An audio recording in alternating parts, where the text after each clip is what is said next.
చాలా మంది పిల్లలు సెల్ ఫోన్స్ లోని రీల్స్, టిక్ టాక్ వీడియోలకు అడిక్ట్ అయిపోతున్నారు.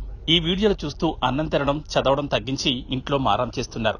కొంతమంది పిల్లలైతే తల్లిదండ్రులపైనే ఫైర్ అయ్యే సందర్భాలు కూడా ఉన్నాయి. ఇదంతా సెల్ ఫోన్ కు అడిక్ట్ కావడమే. వాస్తవానికి సెల్ ఫోన్ అతిగా వాడడం మూలంగా అనేక దుష్ప్రయోజనాలున్నాయి.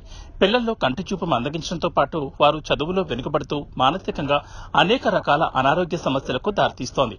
ఇక టిక్ టాక్ రీల్ చూసిన ఓ చిన్నారి దాన్ని అనుకరించే క్రమంలో ప్రాణాల మీదకు తెచ్చుకుంది. యుఎస్ లోని మిస్పోరి ఫెస్టిస్ చెందిన స్కార్లెట్ సెల్బీ అనే 7 ఏళ్ల చిన్నారి టిక్ టాక్ లో నీడో క్యూబ్ ఆకృతిని మార్చే రీల్ చూసింది.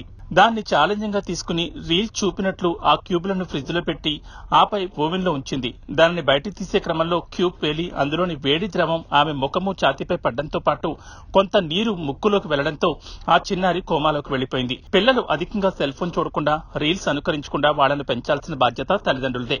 లేదంటే ఇలాంటి పరిణామాలే తల్లిదండ్రులకు ఎదురయ్యే ఛాన్స్ ఉన్నాయి.